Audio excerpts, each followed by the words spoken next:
Еврорадио.ФМ. Вітаю усіх, у студії для вас працює Змістер Лукашук. Наш стрим са студії, як звичайно, можна і слухати, і глядеть праз аккаунти Єврорадіо у соціальних сетках. Фейсбук, Одноклассники, ВКонтакте, на каналі YouTube.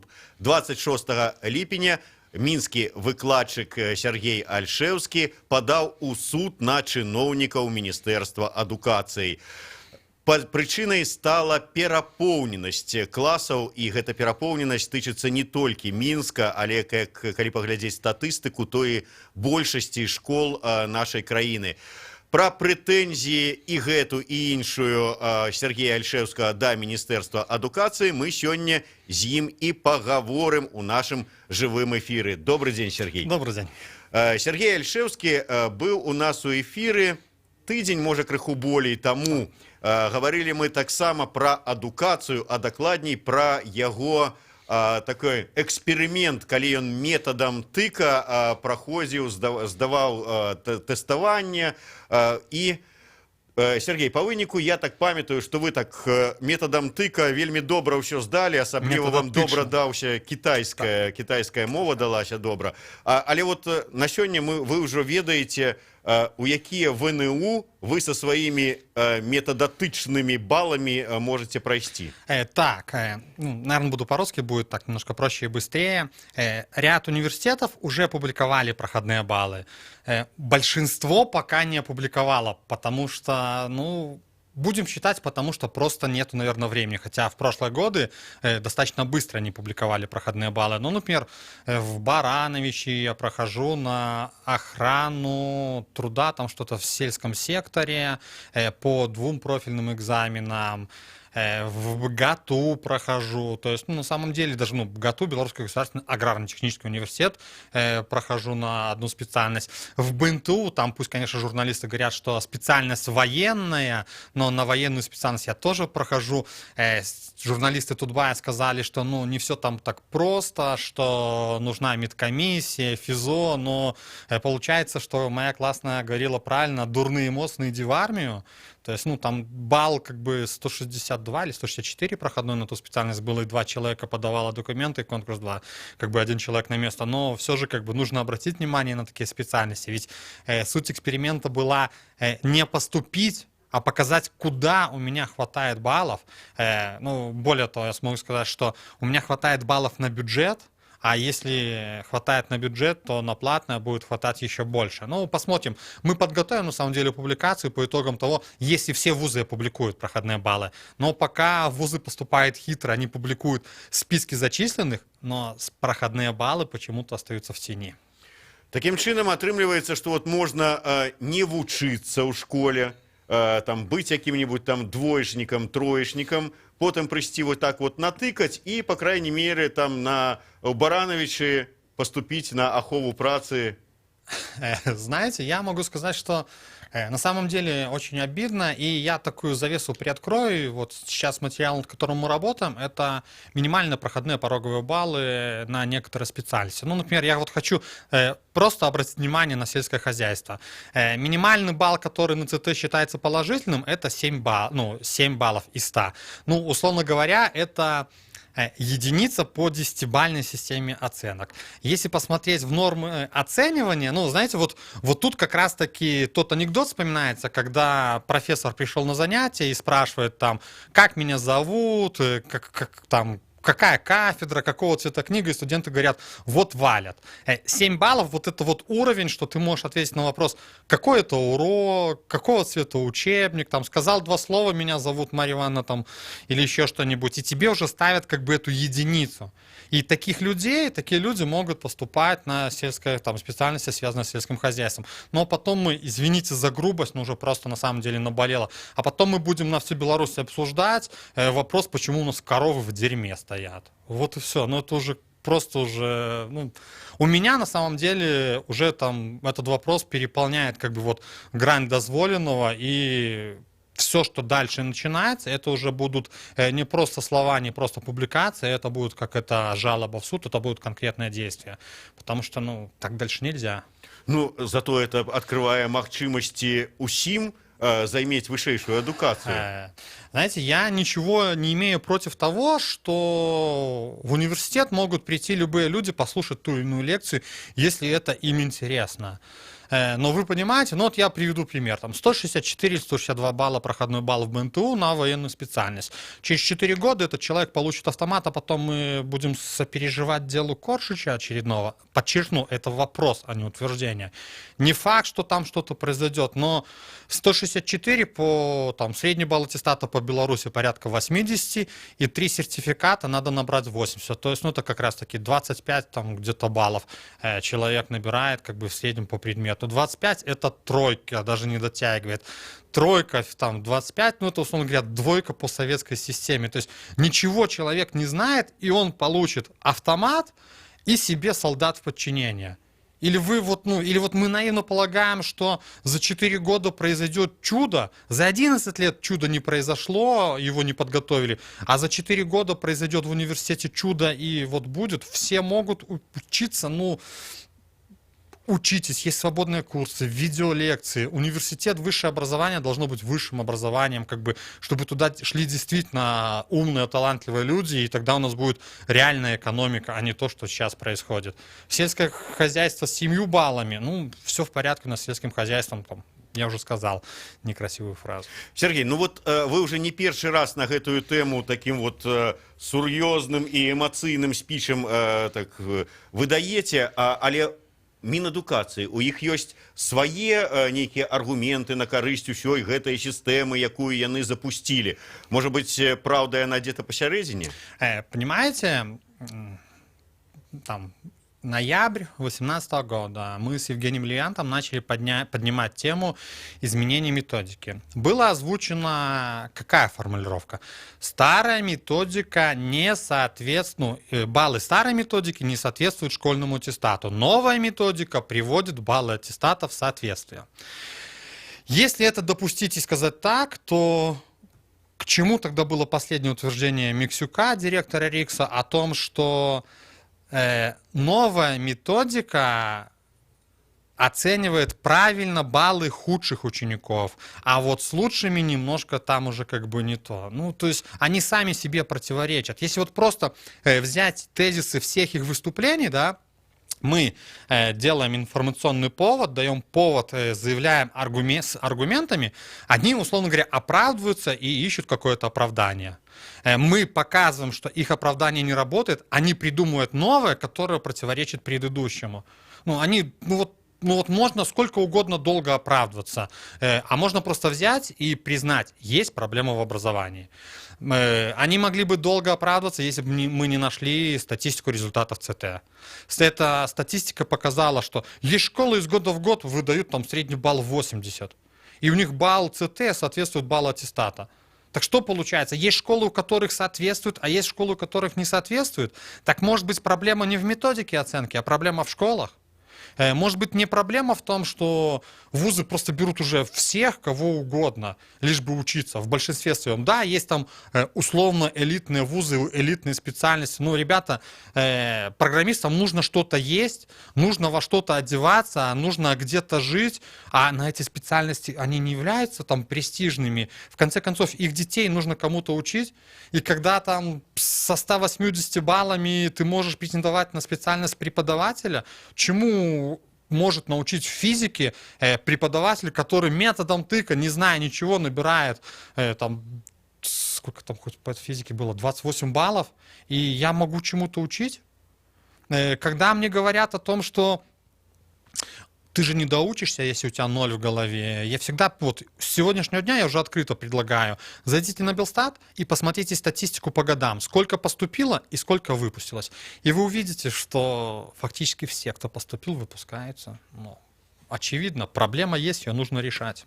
Вот вы кажете, можно же просто признать, это, ну, вот Минадукации, что да, есть проблема в адукации, але вот не хочуць признавать гэта у дачыненні да вот гэтага ЦТ. Але гэта не толькі ЦТ тычыцца, вот прызнанне такого, что да, есть проблема. Яшчэ з-за чаго вы зараз сцепіліся з Мінадукацыі. Чаму вот для вас раптам стала цікавая гэтая тэма перапоўненых класаў? Смотрите, на самом деле она не стала внезапно интересна. Мы не первый раз делали эту публикацию, но мы как бы в борьбе, наверное, так сказать, за качественное образование мы начинаем развиваться, и перед тем, как вывести как бы это на новый уровень, мы провели такой опрос среди родителей, родителей и учителей, насколько эта тема для них важна. И буквально за 3 часа мы получили больше 300 ответов о том, что дети действительно учатся в переполненных классах, и эта проблема влияет как на качество образования, она влияет на финансирование, которое выделяется учителям.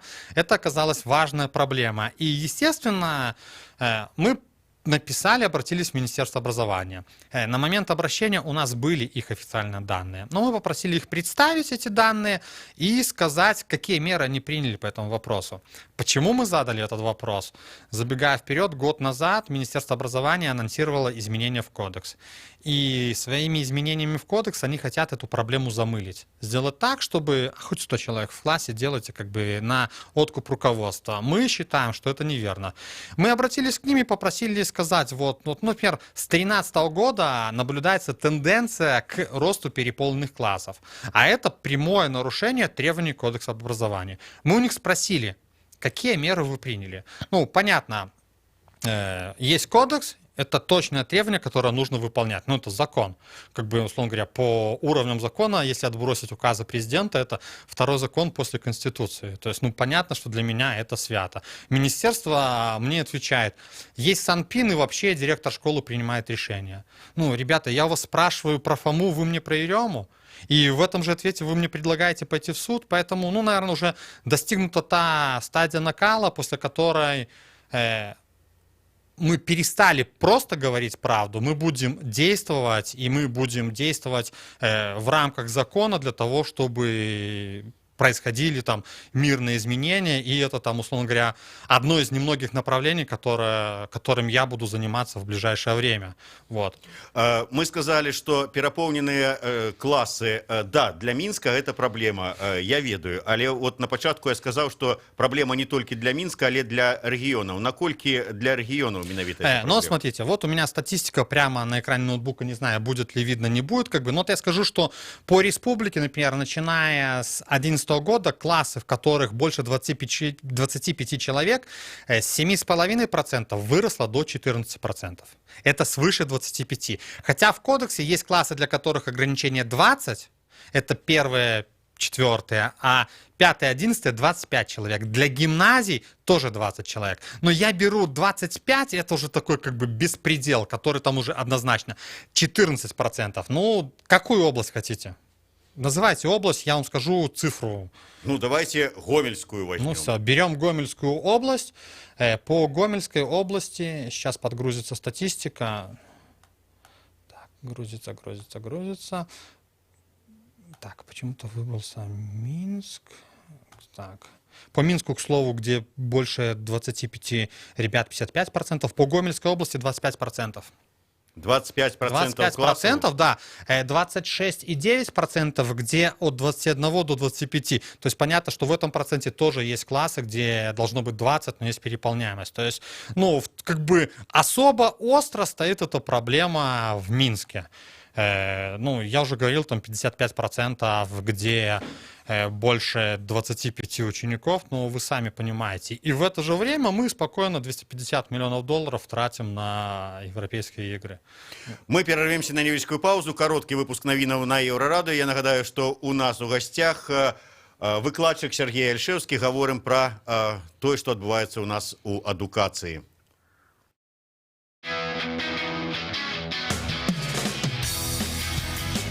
Еврорадио. Мы першее рок-радио Беларуси. Самые свежие новины и аналитика, музыка и критика. Мы незалежная крыніца інфармацыі ў тваім рэальным жыцці і ў інтэрнэт-прасторы. 24 гадзіны на суткі нас можна знайсці на старонцы еврорадио.fm. Лаві нас на спадарожніку Астра 4А, 4,8 градусаў на ўсход. Еврорадио. Час ведаць, што адбываецца.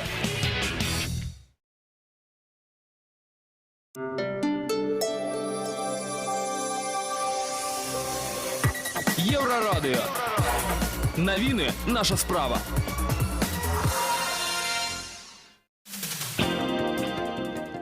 Вітаю ў студыі Еўрарадыё, Святлана Адзінец, каротка пра асноўныя падзеі на гэты час. Былы футболіст Батэй нацыянальнай зборнай Беларусі Александр Юрэвіч прадае свой дом пад Мінскам за $825 тысяч у вёсцы Лапаровіча на беразе Мінскага мора. Дом пабудаваны ў 2014 годзе. Нагадаю, што Александр Юрэвіч выступаў за Батэй у 2008-2013. Гэта быў час, калі каманда ўпершыню прабілася ў групавы турнір Лігі чэмпіёнаў, абыграўшы мюнхенскую Баварыю. У 14-17 годах Юрэвіч выступаў за салігорскі Шахцёр. Цяпер ён трэнер гэтай каманды. 8 жніўня яму спаўняецца 40 год.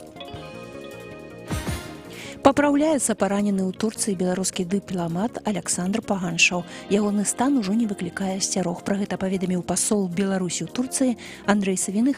Нагадаю, што 24 ліпеня ўвечары ў дарадцу беларускага пасольства ў Анкары страляў сусед-адстаўнік, псіхічна неўраўнаважаны чалавек.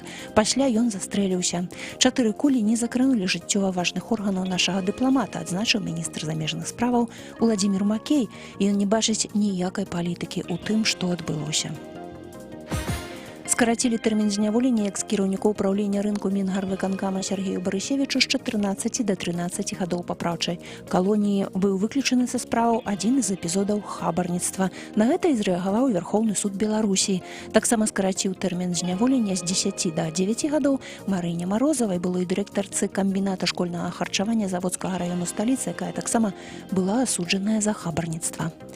Больш падрабязна на нашым сайце euraradыё.fm.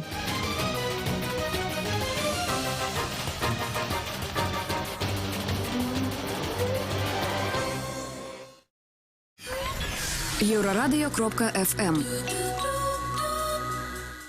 Вяртаемся ў студыю Еўрарадыё. Для вас працуе Зміцер Лукашук і разам з маім госцем, выкладчыкам, кіраўніком праекта «Народным падручнік» Сергеем Альшэўскім мы гаворым пра яго спробу праз суд дабіцца ад Міністэрства адукацыі, каб напаўняльнасць у класах адпавядала кодексу аб адукацыі, а не нормам Санпіна. Але ўсё ж такі, вот калі казаць пра нейкія нормы, я ведаю, што па нормах там павінна быць 2 квадратных метра на вучня. Калі зараз вот будуюцца новыя школы, прасторныя класы, калі там атрымліваецца па 4 метра квадратных на вучня, то чаму не ўзяць лішніх вучняў? Хай там будзе не 20 чалавек, а 27, калі яны там не давяцца, не сядзяць адзін аднаго на шыі. Ну, давайте я скажу так. Во-первых, вы пробовали работать в классе, в котором 30 человек? Ну, пощастило не. Вот, ну, поверьте вы мне, как бы 30 человек и 45 минут урока вы выделяете по 1,5 минуты на одного человека. 20 человек и 45 минут урока, чуть больше 2 минут на одного человека. То есть, ну, во-первых, вы уделяете меньше времени ученику. Вы можете мне говорить сколько угодно вопросов о том, что все хорошо, там, это все зависит от учителей. В одной из соцсетей был такой классный пример о том, что, ну, ребята, вы же все хотите в городском автобусе ехать сидя, и чтобы он не был переполненным. Или вот, ну, всем, ну, ведь стоя же в автобус влазит 100 человек, а сидячих мест там 25. Ну, как комфортнее вам ехать, как комфортнее учиться? Давайте думать об учителе. Дальше давайте посмотрим на экономическую составляющую. Учителю в классе из 20 человек оплачивается 24 минуты на проверку тетрадей. По-моему, столько времени оплачивается. Вместо 20 человек в одной из минских гимназий учится 36 ребят. Фактически 16 ребят, проверка тетради не оплачивается. Ну, вы хотите фактически в 2 раза больше работать бесплатно? Ну, я думаю, что это как минимум несправедливо. И, ну, вы поймите, одно дело 20 человек, другое дело, когда у тебя в классе там 36 человек. Это абсолютно по-разному ты будешь учиться, абсолютно по-разному воспринимать, абсолютно по-разному дисциплина. Это там гораздо больше ответственности, гораздо больше проблем. Ну и в конце концов, есть закон. В законе четко сказано, как должно быть. И люди, которые это сказали, должны за это нести ответственность. Почему их же закон не соблюдается? Может, закон состарел, час принимать новый кодекс? Понимаете, в новом кодексе они хитро, они хотят это перенести на сферу ответственности директора, но я, в том числе как родитель, я против такой наполняемости. Я хочу, чтобы ребенок учился в комфортных условиях. Вот и все. И когда в классе 30 человек, это некомфортные условия. Ну вот банально ребята, которые там с нами в проекте работают, они шутят. У него в классе, в кабинете физики 13 парт, а в классе 30 человек. Он говорит, ну, кто стоя приходится работать? Да, то есть, ну, поймите, нет. Не должно быть так. Есть закон, есть хорошие нормы. Либо все приводите в соответствие, либо не нужно вот так вот эпизодически менять какие-то вещи. Ну и самое главное, нужно отвечать за свои поступки. Вот глядзіце, з пункту гледжання дзіцяці, яно ж лепей, калі шмат людзей у класе. У вас што не было, калі вы вучыліся, ні разу такога, што а я вот зараз тако прысяду, схаваюся за спиной, настаўнік мяне не заўважыць, адсяжуся на уроку. Я учился в сельской местности, у нас было 3 первых класса по 20 человек, 5-9 у нас наполняемость была, сделали из 3 классов 2 по 30 человек. Я могу сказать, что... Я учился в 90-е годы, я спортом занимался, чтобы иметь право учиться, потому что учиться было непрестижно. И мы ругались с теми, кто нам мешал учиться. И вот когда у нас был 10-11 класс, нас осталось 18 человек. И с этих 18 человек, по-моему, так, Дима, Наташа, 4 или 5 человек были с золотой медалью, и все поступили сначала там 80% в высшее учебное заведение, а 20% в СУЗы, но потом закончили высшее. И я могу сказать на своем личном примере, что учиться комфортнее тогда, когда меньшая группа. Тебе уделяется больше внимания, вы не тратите время на успокаивание и на прочие вопросы, поэтому нет. У меня такого не было, и я не хочу, чтобы такое было. Недавно я беседовал с Левиантом, и он рассказывал как бы, в таком небольшом интервью о таком лайфхаке, секрете успеха его частной школы. И вот он сказал, что на самом деле все очень просто. Чтобы было качественное образование, нужно, чтобы все 100% уроков состоялись. И вот я хочу, чтобы в школах 100% уроков тоже состоялись, но в переполненных классах не 100% уроков будут, как бы, не могут состояться из-за того, что будут дети, которые будут срывать дисциплину. Поэтому нужно приводить соответственно. Ну и снова-таки опять основной посыл. Тенденция наблюдается вот с 2013 года по 2018 год. Даже в сельской местности есть рост, там порядка 6% переполненных классов. Ребята, эту проблему нужно решать. Нужно решать, нужно строить школы. Я очень рад тому, что строят плавательные бассейны. Но почему мы не строим в этот момент школы? Вот вы на заканчэнні нашай першай часткі сказалі, што калі б там у Мінадукацыі зразумелі, што ёсць праблема з адукацыяй, яны б, можа быць, больш бы там школы там будавалі, а не трацілі 250 мільёнаў на еўрапейскія гульні. Але выбачайце, 250 мільёнаў на еўрапейскія гульні, хаця я таксама вельмі, как бы так, крытычна стаўлюся да такой сумы на такія гульні, тым не менш, не Мінадукацыі іх траціў. І не ён прымаў рашэнне аб выдзяленні гэтых грошай. Ёсць бюджэт, у бюджэце прописано на адукацыю вот такая сумма, и Минадукации за яе выскочить не может. А можно вопрос? Кто-то говорил про эту проблему на самом высоком уровне? А почему никто? Вот я попросил, на самом деле, расскажите, какие меры вы приняли? Ну, давайте как бы, народ обладает правом законодательной инициативы. Давайте мы, народ, тогда соберем количество подписей, чтобы внесли закон о бюджете, поправки, чтобы выделили деньги на строительство школ. Я всего лишь спросил, что делало Министерство образования. А меня, условно говоря, послали к Санпину. Ну, ребята, в суде вы ответите, что вы приняли.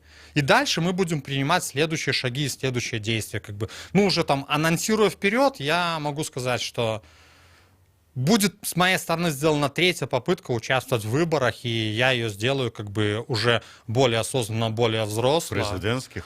Ну, пока в парламентских, как бы, а там, 35 белорус по рождению, как бы, чем не шутят, как бы, и сделаю я ее уже более осознанно. Если я до этого был самовыдвиженцем, то сейчас я буду, уже взаимодействую с общественным объединением «Говори правду», потому что по многим аспектам наши позиции, особенно в части образования, совпадают. И да, я анонсирую, я пойду на выборы. Все, могу сказать, что все, точка кипения, как бы, она преодолена. Дальше для Министерства образования будут не только слова, будут конкретные действия и будет призыв их к ответу. За все свои слова, за все свои бездействия им придется отвечать. Ну, хватит, ну, не может быть такого.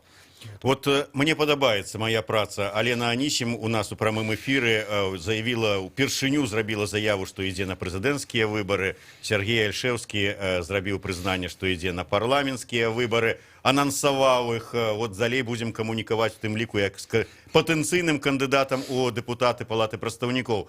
Тым не менш, вот вашу заяву у суде Маскоўскага района Мінска приняли. Что далее? Ну, дальше, если судья сочтет, что она оформлена должным образом, будет назначена дата предварительного заседания, где стороны выскажут свои позиции. И дальше, если Минобразование не соизволит дать ответ по существу, ну, я буду в суде доказывать, что я задавал конкретный вопрос. Перечислить конкретные принятые меры. И я ждал ответа по существу. Ну вам дадут отказ так, як ён ёсць. Нічога не рабілі. І што далей? Ну, тогда я буду инициировать с точки зрения, ну, во-первых, я уже написал обращение в Генеральную прокуратуру о том, чтобы началась проверка. Ну, нарушение кодекса – это серьезное нарушение. И за такое нарушение нужно привлекать к ответственности. Уже как бы написано заявление, ну и дальше, если не скажут ничего, ну, будем как-то думать о том, как решать эту проблему. Не хватает у вас денег на строительство школ, ну, давайте посчитаем, сколько денег нужно, как решать эту проблему. Ну, нужно решать, нужно действовать. И если они там за последние 6 лет ничего не сделали, ну, они должны будут тоже ответить за это. Это преступное бездействие в отношении меня как гражданина, в отношении государства. За это нужно отвечать. Мы не зря платим налоги, они работают за наши налоги. Образование развивается, ну пусть ответят, почему идут деньги туда. Ну, в конце концов, тот же пример с ледовым катком, который на эти европейские игры переоборудовали под столовую. Ну, как бы, ребята, ну, вот адекватность, соизмеримость мер, как бы, да, если есть, ребята, деньги, ну, я могу сказать, что про бюджет, мое отношение к бюджету. Европейские игры – это деньги, которые мы потратили на развлечения. Если, ну, нормальная семья, наверное, на развлечения в месяц тратит 10%. Ну, соответственно, как бы, если я раньше заявлял, что минимум столько же, ну, соответственно, в 10 раз больше мы должны потратить на образование. Образование – это наше будущее. Поэтому давайте тратить деньги на то, что действительно важно. Вот. Таким чынам, вот все ж таки по выніку, вот пайшоў судовы працэс, выступаюць бакі. Вот вы со сваёй аргументацыяй, якую мы зараз пачулі, Мінадукацыі, я спадзяюся, таксама нейкую нормальную таксама сваю аргументацыю падрыхтуе. Что вы чакаеце по выніку? Я хочу услышать меры, которые приняло Министерство образования. Вот просто почуть про меры. То есть вы не чакаете, что вам скажут, что добро, вот с наступного года мы эту проблему вырашим? Смотрите, вот я смотрю на статистику. Город по Беларуси, по городскому как бы населению, 39% переполненных школ. Нету в бюджете таких денег, чтобы решить сразу единомоментно эту проблему. Но проблему нужно решать. Нужно решать, как бы, очевидно, ее нужно решать в Минске. Очевидно, в крупных областных там, городах решать. Как бы. Эта проблема напрямую связана с демографией. Ну, почему в том числе не рожают детей, помимо там прочих проблем? А вы попробуйте устроить ребенка в детский сад. Эти все проблемы, они с друг другом взаимосвязаны, как бы, ну и вообще логики очень много вот в этом вопросе. Когда я сделал пост о том, что подал суд, буквально через часа два вышла информация, что в Гомеле с аукциона фактически за копейки продали здание школы. Это музыкальная, по-моему, школа, но не суть. Продано за копейки здание школы. Я живу на Притыцкого, возле налоговой Минского района, которая находится в здании бывшего детского садика. Ребята, да, было одно время, когда вы здания школ как бы не реконструировали, а отдавали налево-направо, как бы, ну, было время разбрасывать камни. Сейчас настало время собирать камни. Нужно решать. То есть вы пропонуете выселить податковиков и туда изновку вернуть детей? Я предлагаю задуматься над рациональностью, над, вот, знаете, вот взвешенное решение. Я очень рад тому, что построили здание нового Верховного суда. Конечно, хорошо, в таких интерьерах я верю в наше правосудие, тем более как бы 2 параллельных судебных процесса у меня идет, и по одному, скорее всего, я дойду до Верховного суда и буду в этих комфортных условиях. Но я хочу, чтобы в таких же комфортных условиях учились и дети. Моя позиция в том, что без качественного образования не будет хорошего будущего у страны. Посмотрим на технологические уклады, и нынешний там мировой тренд — это профессии на стыке нано. Нано плюс как бы IT плюс все. Нам нужно готовить высокотехнологичных специалистов. Если мне не изменяет память, все фактически там 80% нашего производства — это 3-й технологический уклад. Это, ну, железо. Это мы можем обрабатывать крупное железо. Мы отстаем. И эту проблему не надо проходить эволюционным путем. Нужно вот просто определенный этап взять, отсечь и двигаться о будущем. Будущее за качественным образованием. И там, чтобы было качественное образование, должна быть качественная образовательная среда. Давайте делать качественную образовательную среду. Давайте решать вопросы образования, а не замалчивать их, изменять методику подсчета для того, чтобы скрыть проблемы качества подготовки. Ну, нужно решать проблемы, а не заниматься тем, как бы, чем занимается. Поэтому не жду я от них того, что они скажут, что мы эту проблему решим.